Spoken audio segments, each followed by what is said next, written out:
ትጥቅ ትግል እንዳንድ ስራ መስክ መዋጋት ቢዝነስ ጀነሬት መታረግበት ከሆነ ስራ ነው ማለት ነው። የስልክ ቅጂዎችን እሰማ ነበር ፋኖች ከማህበረሰቡ ጋር የሚያደርጉትንና ይሄን ያህል ገንዘብ ተመድቦብሻል አምጥተሽ አስገቢ።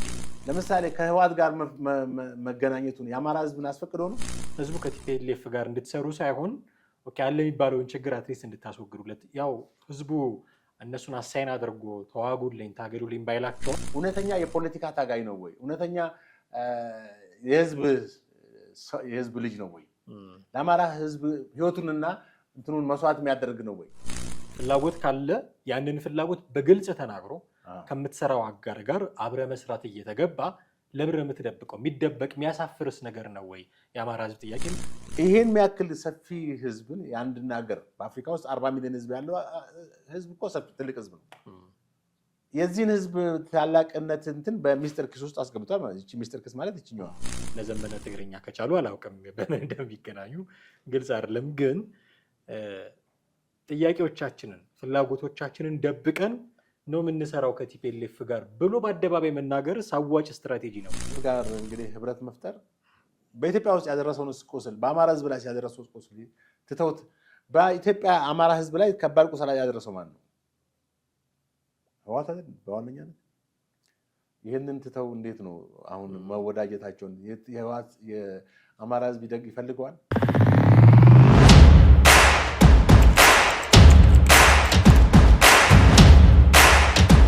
ሰላም እንዴት አላችሁ? ይህ ዘኢትዮጵያ ነው። ጥላሁን አክሊሉና ማህደገፋ በወቅታዊ ፕሮግራም ወደ እናንተ መተናል።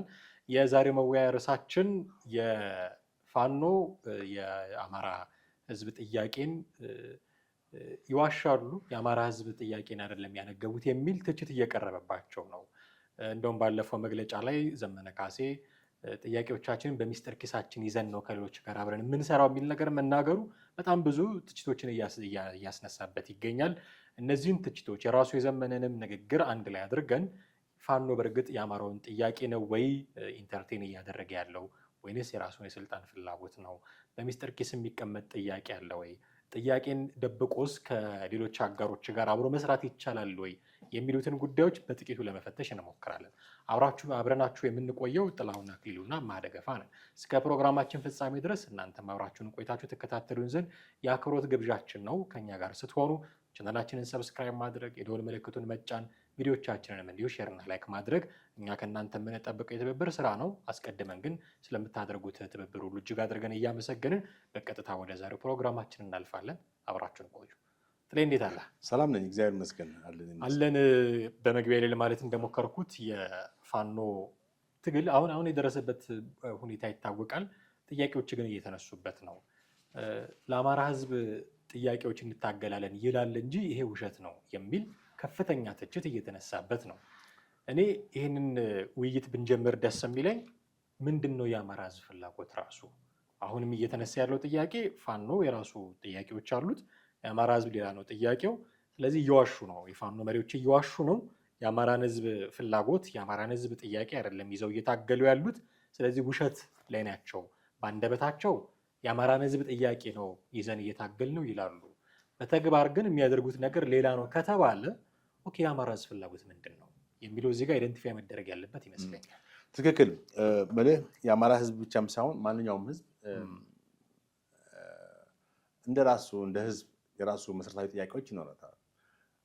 የነፃነት ጥያቄ፣ የፍትህ ጥያቄ፣ የኢኮኖሚ ጥያቄ፣ የሉዓላዊነት፣ የእኩልነት ሌሎች ጥያቄዎች አሉ። በኢትዮጵያ አጠቃላይ ኦልሞስት 80 አካባቢ ብሔር ብሔረሰቦች አሉ።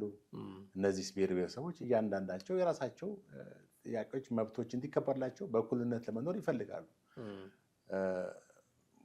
እንግዲህ ከዚህ አንጻር የአማራ ህዝብ ጥያቄዎች ይኖሩታል።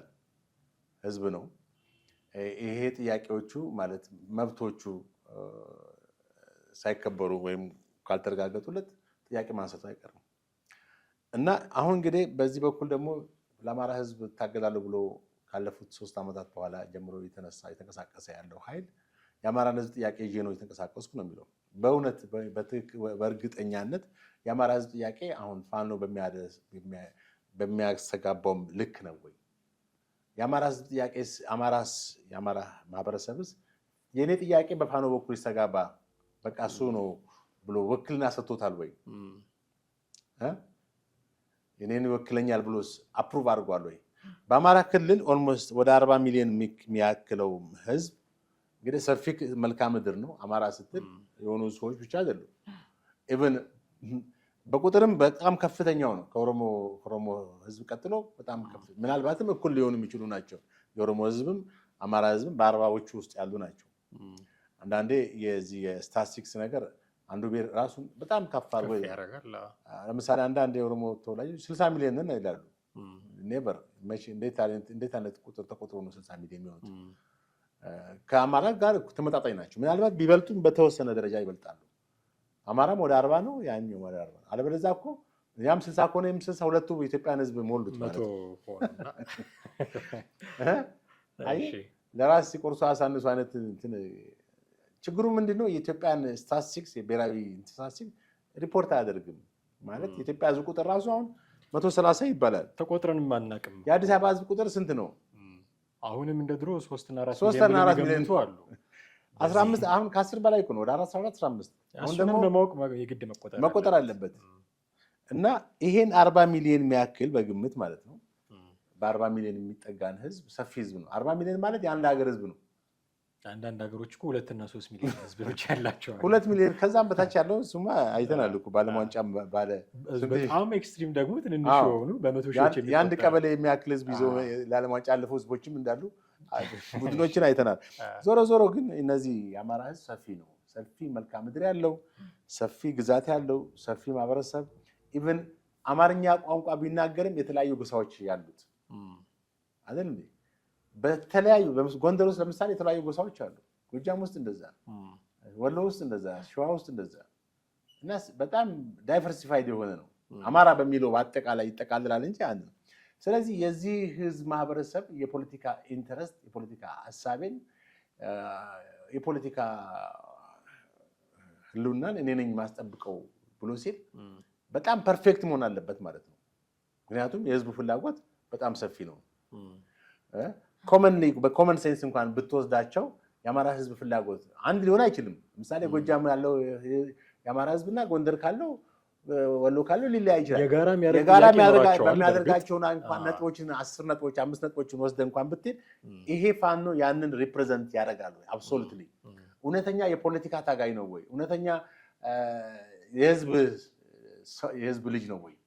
ለአማራ ህዝብ ህይወቱንና እንትኑን መስዋዕት የሚያደርግ ነው ወይ? አንገቱን የሚሰጥ ነው ወይ? ነው የፖለቲካ ኢንተረስት ነው? የራሱን የፖለቲካ ዓላማ ነው ለማሳካት። አሁን ከዚህ ተነስተን የምናነሳው ጥያቄ እሱ ነው። እንግዲህ ተመልከት፣ ለህዝብ ጥያቄ ነው፣ ለራሱ የስልጣን ፍላጎት ነው። የህዝብ ጥያቄ ከሆነ ለአማራ እስከ ሞት አሁን የህዝብ ጥያቄ ስታነሳ ለህዝብ የመውደቅ በቃ መስዋዕት የመሆን ትልቅ ኃላፊነት አለን እና ምሳሌ በየትኛውም ዓለም ላይ እንደዚህ ለህዝብ እንትን የሚሉ እስከ መጨረሻ ህይወታቸው ድረስ ራሳቸውን መስዋዕት የሚያደርጋሉ።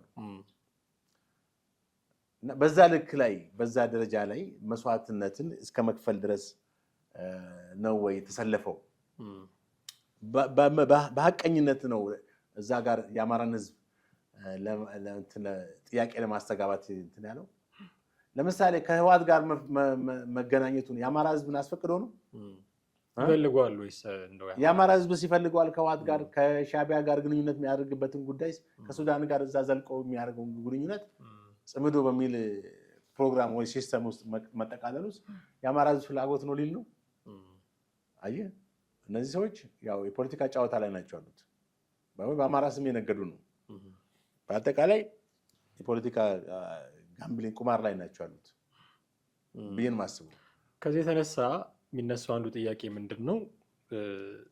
የአማራን ህዝብ ፍላጎት ኢንተርቴን አያደርጉም፣ ለህዝቡ ለሚያነሳው ጥያቄ ቦታ የላቸውም፣ ለራሳቸው ስልጣን ሲሉ ነው የሚታገሉት የሚል ትችት ሲቀርብባቸው የሚሰጡት ምላሽ ምንድን ነው? እነሱ ያው አንዱ ከቲፒኤልኤፍ ጋር በሚያደርጉት ግንኙነት ነው ይሄ ጥያቄ የሚነሳባቸው። ምክንያቱም ህዝቡ ከቲፒኤልኤፍ ጋር እንድትሰሩ ሳይሆን ያለ የሚባለውን ችግር አትሊስት እንድታስወግዱለት፣ ያው ህዝቡ እነሱን አሳይን አድርጎ ተዋጉልኝ ታገሉልኝ ባይላቸውም እኛ እንታገልለታለን ብለው ከተነሱ አይቀር የህዝቡን ጥያቄዎች ናቸው ወደፊት ማምጣት ያለባቸው ከሚል መነሻ ነው። እሱን እያደረጉ አይደለም። ለዚህ ማሳያው ህዝቡ አምርሮ የሚጠላውን ቲፒኤልኤፍን መልሶ ለማምጣት አብረው እየሰሩ ነው የሚል ነው። ይሄ ጥያቄ ሲነሳባቸው በተለይም ዘመነ ካሴ ከሰጠው ምላሽ የምንረዳው ፍላጎቶቻችንን፣ ጥያቄዎቻችን ማለት ኢንተረስቶቻችንን በሚስጥር ኪሳችን ደብቀን ነው አብረን የምንሰራው የሚል ነገር ነው ወደፊት ይዞ የመጣው። አሁን እዚህ ጋር የሚነሳው ጥያቄ ምንድን ነው? ለምንድን ነው ያስፈለገው ፍላጎታችንን መደበቅ? ፍላጎት ካለ ያንን ፍላጎት በግልጽ ተናግሮ ከምትሰራው አጋር ጋር አብረ መስራት እየተገባ ለምን የምትደብቀው? የሚደበቅ የሚያሳፍርስ ነገር ነው ወይ የአማራ ህዝብ ጥያቄ የሚል ጥያቄ ነው የሚነሳባቸው። የህዝብ ጥቅም እታገላለሁ፣ ለህዝብ ነፃነት እዋደቃለሁ እያለ እንግዲህ የህዝብን ጥቅም ሚስጥር አድርጎታል። ታዲያ እሱን ሚስጥር ማን ነው የሚያውቀው? ህዝብ የሚታገልለትን ነገር አውቀው ልክ ነው እኮ እነዚህ ሰዎች ለኔ ነው የሚታገሉት ብሎ እንዳይል ሚስጥር አድርጎታል። ያው ሚስጥሩን በሚስጥር ኪሱ ኤግዛማይን ማድረግ የምትችለው ሚስጥር ኪስስ ሳንቲሞች ናቸው የሚቀመጡት። ድሮ እነዚህ ትናንሽ ሳንቲሞች የአማራን ህዝብ ቅድም አነስተናል። የህዝቡን ብዛት ያለውን መልክዓ ምድር፣ የታሪኩን ማንነት፣ የዳይቨርሲቲውን፣ ካልቸሩን ምኑን አንስተናል። ይሄን የሚያክል ሰፊ ህዝብን የአንድን ሀገር በአፍሪካ ውስጥ 40 ሚሊዮን ህዝብ ያለው ህዝብ እኮ ሰፊ ትልቅ ህዝብ ነው። የዚህን ህዝብ ታላቅነት እንትን በሚስጥር ኪስ ውስጥ አስገብቷል ማለት ነው። ሚስጥር ኪስ ማለት ይችኛዋ በጣም ለሚናገረው ነገር እንኳን ሚዛናዊነቱ ምን ያክል ይደፋል ብሎ ምንም አናላይዝ አላደረገም ማለት ነው። ወይንም አጠቃላይ እንትናቸው በቃ በግብታዊነት በዝም ብሎ በእንትን ነው የሚመራው ማለት ነው። በትክክለኛ ስትራቴጂ እና በእውቀት የሚመራ ነገር የላቸውም ማለት ነው።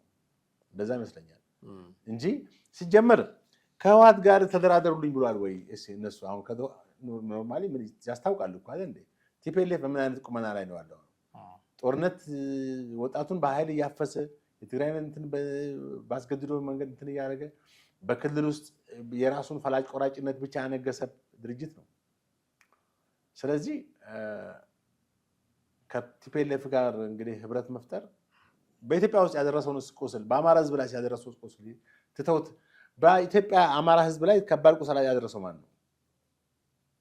ህወሓት አይደል? በዋነኛነት ይህንን ትተው እንዴት ነው አሁን መወዳጀታቸውን?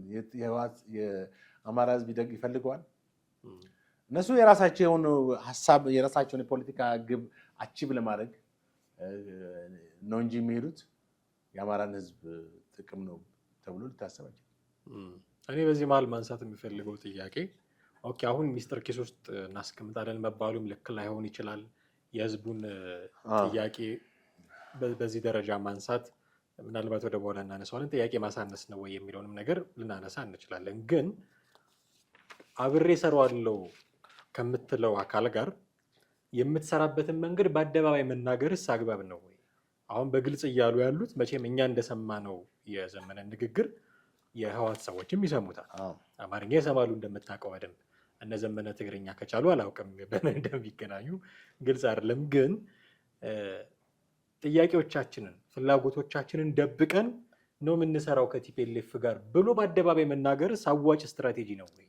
ምክንያቱም አብረህ ልትሰራው ያለውን ሰው የምትናገረው ነገር አትፌስ ቫሊዩ ወስዶ ዝም ብሎ የሚቀመጥ አይደለም። ከጀርባ ያለህን ነገር የሚያጠና የሚመረምር ነው። እንዳያጠና እንዳይመረምር አድርገህ ግልጽ አድርገህ አስቀምጥክለት። አሁን ምክንያቱም እኛ ፍላጎቶች አሉን፣ እነሱን ደብቀን ነው ከአንተ ጋር የምትሰራው ስትለው ሪሊ ከመነሻው እርስ ራሱ ጥምረቱ አይፈርስም ወይ? አሁን እኔ እናንተ አንድ በጋራ የምንሰራው ነገር ቢኖር ከጀርባ ፍላጎት ቢኖረኝ እኔ እሱን ደብቄ ነው ከአንተ ጋር የምሰራው ብልህ ከመነሻው ፌል እናደርጋለን፣ አብረን አንሰራም። ፋኖ ሊትራሊ እያደረገ ያለው እንደዛ ነው። ፍላጎቶች አሉን፣ ምን እንደሆነ አንናገርም፣ እንደብቃለን፣ ግን በዚህ አብረን እንሰራለን ብሎ በአደባባይ መናገር ይሄ ከፖለቲካ ቂላቂልነት ሁሉ የቲፒኤልኤፍን እንትን አያውቀውም ማለት ነው። ስሙን ብቻ ነው የሚያውቀው ማለት ነው። ህወሓትን ሴረኝነት አላወቀም ማለት ነው። ህወሓት አሁን አማራ ይሄን ሀሳብ ሲናገር ህወሓት ምን ሊያስብ እንደሚችል እንኳን አልተረዳም። ህወሓት ጋር አብሮ ለመስራት እቅድ ይዞ ሀሳብ ይዞ ሚስጥራችንን በዚህ በኩል እናስቀምጣለን። ህወሓት የሚፈልገው ማኛው ሚስጥር እኮ የደበቀው ሚስጥር ነው። ስፔሻሊ እንደው በተደጋጋሚ በተለያዩ ታዛቢዎችም እንደተነገረው ባለፈው ሳምንትም እዚህ አንድ እንግዳ ጋብዘን የትምህርት ባለሙያ ጋብዘን በዚህ የትምህርት ባለሙያው ከትምህርት ውጭ ኢትዮጵያን ፖለቲካ በጣም በቅርበት ስለሚከታተሉ ያቀረብናቸው እና አቶ ዘነበ የሚባሉት የፋኖና የህወሓትን ግንኙነት ያልተቀደሰ ጋብቻ አይነት ነው የተናገሩት። ይሄም ህወሓት ማነው ፋኖን ለመጋለብ ነው እንጂ እውነት አምኖበት አብሮ በህብረት ለመስራት አይደለም። ህወሓት የፖለቲካ ዓላማውን ለማስፈጸም ስፔሻሊ ወልቃይትና እዛ አካባቢ ያለው ቦታ ተመልሶ መቆጣጠር የሚችለው ፋኖን ይዞ መሆን እንዳለበት ነው ያሰበው። ከዛ በመነሳት ነው። ከዚህ ጋር በተያያዘ እነ ወይዘሮ ኬሪያም ቀድሞ የህወሓት የነበረች ሴት ያልተቀደሰ ጋብቻ ብላለች። ምክንያቱም ያልተቀደሰ ጋብቻ ነው፣ የተረገመ ጋብቻ ማለት ነው። ምን ያክል አብሮ ይዘልቃሉ?